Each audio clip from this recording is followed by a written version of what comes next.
మాతృదేవోభవ. ఇప్పుడు మనము కుజుడు మకర రాశిలోనికి జనవరి 16వ తారీఖున ప్రవేశిస్తూ ఉన్నారు. ఈ మకర రాశిలో కుజుని యొక్క సంచారము 16వ తారీఖు జనవరి నెల 2026 తేదీ నుండి 23వ తేదీ ఫిబ్రవరి నెల 2026 వరకు కుజుని యొక్క సంచారం ఇక్కడ మకరంలో సంచారం జరుగుతుంది. దీని వలన ఏ విధమైనటువంటి ఫలితాలు రాబోతున్నాయి ద్వాదశ రాశుల వారికి అనేటటువంటి విషయాలు మనం ఇప్పుడు చర్చించబోతున్నాము. శాస్త్రీయమైన పద్ధతిలో మాత్రమే ఉంటాయి. ఇందులో కల్పితాలు, నా యొక్క భావనలు ఇందులో చొప్పించడం జరగదు. శాస్త్రం ఎంతవరకు చెప్పిందో అంతవరకు చెప్పుకుందాం మనం ఇప్పుడు. అయితే మొదటగా కుజుని యొక్క స్వభావం ఏ విధంగా ఉంటుంది అనేటటువంటిది తెలుసుకుందాం. ఆయన దేవసేనాని. దేవసేనాని అన్నప్పుడు సేనాని అనే ఆయన కొంచెం సీరియస్గానే అందరి మీద ఉంటూ ఉంటాడు. కొంచెం ఆగ్రహంగా, కోపంగా ఉంటూ ఉండాలి. అందరి మీద భుజం మీద చేసి ఫ్రెండ్లీగా ఉన్నట్టయితే నాయకుడు అనేటటువంటి వాడికి అతని కింద ఉన్నటువంటి వాళ్ళు సబార్డినేట్స్ వాళ్ళు ఎవరు కూడా భయపడరు. వాళ్ళు సీరియస్గానే ఉండాలి, ఎప్పుడు కోపంగానే ఉండాలి, తగినంతే మాట్లాడాలి. అంటే అనవసరమైన కోపం అని కాదు, కోపంగా ఉండాలి అంటే మొహం చూస్తూనే ఒక భయము, భక్తి రెండూ ఏర్పడే విధంగా ఉండాలి. ఆ విధమైన లక్షణాలన్నీ కూడా మనకి ఇక్కడ కుజుల్లో కనిపిస్తూ ఉంటాయి. దేవసేనాని కాబట్టి, దుష్ట శిక్షణ చేయాలి కాబట్టి ఆయన కొంచెం కోపం ఉండాలి, అంతే. అది ఆ విధమైనటువంటి పరిస్థితి అంతా కూడా కుజుడితో ఉంటుంది. ఇంకా ఆయన అన్నదమ్ముల విషయాల గురించి కూడా చాలా శ్రద్ధ తీసుకుంటూ ఉంటారు. అంటే ఆయన అన్నదమ్ములని కాదు, ఆయన మన జాతకంలో ఎక్కడున్నారో దాన్ని బట్టి, మన జాతకంలో ఉన్న దాన్ని బట్టి ఆ మనిషికి అన్నదమ్ములతోటి సౌఖ్యంగా, అదే అన్నదమ్ములతో సఖ్యంగా ఉండడం జరుగుతుందా, విరోధంగా ఉండడం జరుగుతుందా అనేది తెలుసుకోవచ్చు. అలాగే భూమికి సంబంధించి, భూమిపుత్రుడు కాబట్టి ఆయన భూమిపుత్రుడు అంటారు కాబట్టి ఆయన అతనికి భూమి అనేటటువంటి ఐశ్వర్యాల్లో అది కూడా ఒకటి. ఆ భూమి, ఇల్లు ఇవన్నీ కూడా ఉంటాయా లేదా అనే విషయాలు కూడా దాని ద్వారా తెలుసుకోవచ్చు. అలాగే యుద్ధం, ఎవరితో మాట్లాడినా చిన్న మాట అవతల మనిషి తప్పుగా మాట్లాడినా వెంటనే కోపం వచ్చేస్తూ ఉంటుంది, యుద్ధానికి సిద్ధపడిపోతూ ఉంటాడు. మామూలు మనుషులతోటే కాదండి, నవగ్రహాల్లో కూడా వేరే, అంటే రవితోటి, గురువుతోటి, ఆయన మిత్రులైన గ్రహాలు అయినటువంటి చంద్రుడితోటి, ఈ గ్రహాలతో వదిలిపెడితే మిగతా వారితో కూడా గ్రహ యుద్ధం చేస్తూ ఉంటాడు. మామూలుగా మన జాతకంలో మనం బాగాలేదనుకోండి, మనం కూడా ఇంచుమించుగా అదే పరిస్థితి ఉంటూ ఉంటుంది అనమాట. ఈ లక్షణాలన్నీ కూడా ఈ కుజుడి యొక్క ప్రభావాన్ని బట్టి అవతల మనుషుల మీద కూడా ప్రభావం పడుతూ ఉంటుంది. ఈ విధంగా ఉంటుంది. అలాగే శస్త్రములు, ఎంతసేపు గాయాలు అవ్వటం, లేకపోతే గాయం చేయటం, ఇట్లాంటివన్నీ శస్త్రాలకి సంబంధించినటువంటి వాళ్ళు ఇవన్నీ కూడా ఉంటుంటాయి.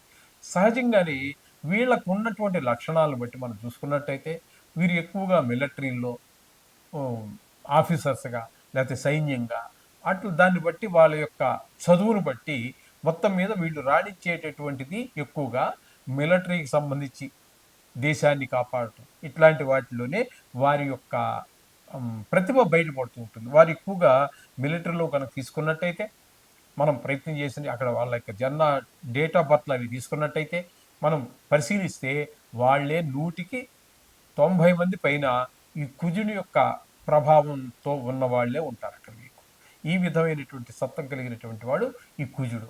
ఈ కుజుడు మన జాతకంలో చాలా విషయాల్లో, ప్రతి విషయం, సంతానం కలగటం విషయంలోనూ, పెళ్ళిళ్ళు అవ్వటం విషయంలోనూ, ఇట్లాంటి మన నిత్య జీవితం మీద, మానవుల యొక్క జీవిత విధానం మీద చాలా వాటిలో, ఉద్యోగం కూడా ఆయన కనుక దశమ స్థానంలో ఉన్నాడు అనుకోండి, చాలా మంచి ఉద్యోగం, చాలా పలుకుబడి కలిగి ఉండటము, భూములు, మంచి విపరీతమైనటువంటి ఆస్తులు కలిగి ఉండటం, ఇట్లాంటివన్నీ కూడా ఆయన మంచి మంచి ప్రదేశాల్లో ఉండడాన్ని బట్టి అనేక రకాలైనటువంటి ఫలితాలు ఇస్తూ వస్తూ ఉంటారు. ఇది కుజుడి గురించి మనం సంక్షిప్తంగా చెప్పుకునేటటువంటిది. ఇప్పుడు మనం చెప్పుకుంటున్నది ఏంటంటే, ఇక్కడ ఆయన స్వభావం కరెక్టే, కానీ ఇక్కడ మనం చెప్పుకోబోయేది గోచార ఫలితాలు. ఆ గోచారంలో ఏ స్థానంలో ఉంటే ఏ ఫలితం అనేటటువంటిది ఇప్పుడు మనం తెలుసుకోబోతున్నాం. మకర రాశిలో, అంటే ధనురాశికి 2వ స్థానంలో ఆయన యొక్క సంచారం చేస్తూ ఉన్నారు.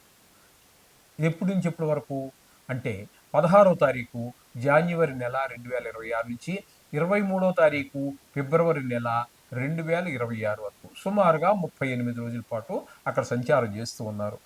అక్కడ సంచారం చేసేటటువంటి సందర్భంలో ఆయన ఈ ఈ ధనురాశి వారికి ఇవ్వబోయేటటువంటి ఫలితాలు ఏ విధంగా ఉంటాయి అన్నట్టయితే, అసత్వం సతతం క్లేశం సర్వకార్య వినాశనం సదా దుర్జన సంపర్క భీతి స్యాత్ ధనగే కుజే.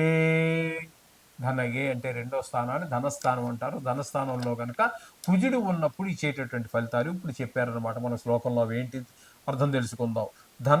ధనస్థానంలో కుజుడు వల్ల, ధనస్థానంలో ఆయన ఉండడం వల్ల శరీర బలహీనత, ధనానికి నష్టం కలగటం, మనోవిచారం, ఏ పని ప్రారంభించినా ముందుకు వెళ్ళకపోవటం, అది మధ్యలోనే చెడిపోవటం, ఈ విధంగా జరుగుతుంది. అలాగే నీచ జనులతోటి సహవాసం, మనకంటే తక్కువతో స్నేహం చేయవలసినటువంటి పరిస్థితి, వాడితో తిరగవలసి వచ్చినటువంటి పరిస్థితి, వాడితో మాట్లాడవలసినటువంటి పరిస్థితి, వాడి చేత పని చేయించుకోవాల్సినటువంటి పరిస్థితి, ఇవన్నీ కూడా ఏర్పడుతూ ఉంటాయి.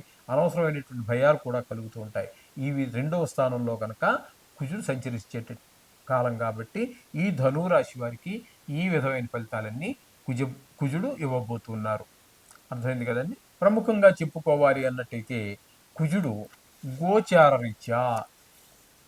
గోచారరీత్యా కుజుడు 3 రాశులలో మాత్రమే శుభ ఫలితములను ఇస్తాడు. 3 రాశుల్లోనే ఉండేవి 12 రాశులు. ఈ 12 రాశుల్లో 3 రాశుల్లో మాత్రమే ఆయన మంచి ఫలితాలను ఇస్తారు. ఆయన ఎవరెవరికి అన్నట్టయితే మూడవ రాశిలో ఎవరికి ఉన్నారు ఇక్కడ మనం చెప్పుకోవాలంటే, మూడవ రాశిలో ఉంటే మనకి మూడవ రాశి అన్నట్టయితే వృశ్చిక రాశి వారికి 3వ స్థానం అవుతోంది. కాబట్టి వృశ్చిక రాశి వారికి చాలా మంచి చేస్తారు. అలాగే 11వ స్థానంలో కుజుడు ఉన్నట్టయితే, 11వ రాశి ఎవరికి వచ్చింది మనం చెప్పుకున్న వాటిల్లో మీనరాశికి వచ్చింది. మీనరాశికి కుజుడు 11వ స్థానంలో సంచారం చేస్తున్నారు కాబట్టి మీనానికి, అలాగే వృశ్చికానికి, అలాగే మనకి ఇంకోటి సింహానికి అంటే 6వ స్థానంలో సంచారం చేస్తున్నాడు. 3, 6, 11 రాశులు అంటే వారికి మాత్రము కుజుడు పూర్తి శుభ ఫలితాలన్నీ కూడా అందజేస్తూ ఉన్నాడు. 3వ స్థానంలో ఉన్నప్పుడు మనం ఇందాక చెప్పుకున్నాము, మరొకసారి చెప్పుకునే ప్రయత్నం చేద్దాం. సోదరులు, ఇంట్లో మంచి సేవకులు, వీళ్ళందరూ మన సహాయ సహకారాలు అందించడం, మనం ఉద్యోగం చేసే దగ్గర, వ్యాపారం చేసే అందరూ మంచి సహాయ సహకారాలు అందిస్తూ ఉంటారు. ఆ విధంగా 3వ స్థానం వారికి, 6వ స్థానం వారికి మంచి అంటే ఆరోగ్యం బాగుంటుంది, అప్పు కావాలంటే పుడుతుంది, అప్పులు తీర్చేయగలుగుతాం. ఇట్లాంటి శుభ ఫలితాలన్నీ కూడా మనకి కలహాలు, మంచి పేరు, శత్రువులుగా ఉన్న వాళ్ళు కూడా మిత్రులుగా మాట్లాడాలంటే మంచి ఫలితాలు ఇస్తారు. అట్లాగే ఏకాదశ స్థానంలో ఉన్న వారికి ధన లాభాన్ని బాగా చేకూరుస్తారు. ఆయన ఏదైనా పని చేసినప్పుడు అందులో మీ నైపుణ్యం కూడా బయటపడుతుంది. ఈ విధమైనటువంటి 3 రాశులకి మాత్రమే మీకు మంచి ఫలితాలు ఇవ్వబోతున్నారు. అవి ఏంటంటే మరోసారి చెప్పుకుందాం. సింహరాశి వారికి, అలాగే వృశ్చిక రాశి వారికి, మీనరాశి వారికి 3 రాశులకు మాత్రమే. మిగతా వారన్నిటికీ కూడా ఈయన ఏ విధమైన శుభ ఫలితాలు ఇవ్వజాలరు. కాబట్టి వీరందరూ కూడా రోజు మనం 2-3 సంవత్సరాల నుంచి మనం చెప్పుకుంటూనే ఉన్నాము. కాబట్టి ఈ నవగ్రహ ప్రార్థన చేసుకోండి. ఇందులో గాయాలు అని కానీ దెబ్బలు తాకే అవకాశం ఎక్కువగా ఉన్నట్టయితే కూడా, ఎక్కడైతే మనం చెప్పుకున్నాం కదండి ఇప్పుడు, వాటి ఎవరు విన్నారు కదా మీరు, వారందరూ మాత్రం కవచాన్ని, కుజ కవచం అని వస్తుంది, మీరు గూగుల్లో వెతుక్కోవచ్చు. లేదా పుస్తకాల షాపుల్లో కూడా నవగ్రహాలకు సంబంధించినటువంటి పుస్తకాలు అమ్ముతారు కదా, వాటిలో కవచం అని అడగండి, వారు ఇస్తారు షాప్ వారు. అవి కవచాన్ని చదువుకోవటం ద్వారా, కవచం అంటే శరీరాన్ని మనకి గాయాల నుంచి, రోగాల నుంచి, కేవలం గాయాలే కాదండి, రోగాల నుంచి కూడా కాపాడుతూ ఉంటుంది. ఈ విధమైనటువంటి అన్నింటినీ రక్షించాలంటే కవచం చాలా బాగా ఉపయోగపడుతుంది మన అందరికీ కూడా. కుజుడు అనుగ్రహం లేనటువంటి వారికి, అనుగ్రహం ఉన్న వారికి కవచం అవసరం లేదు. వారికి అవసరం వచ్చినప్పుడు అప్పుడు చదువుకోవచ్చు. చూడండి, ఈ విధంగా మీరు ఆచరించినట్టయితే మీరు చక్కగా ఈ కుజుడు యొక్క అనుగ్రహం పొందడానికి వీలవుతుంది.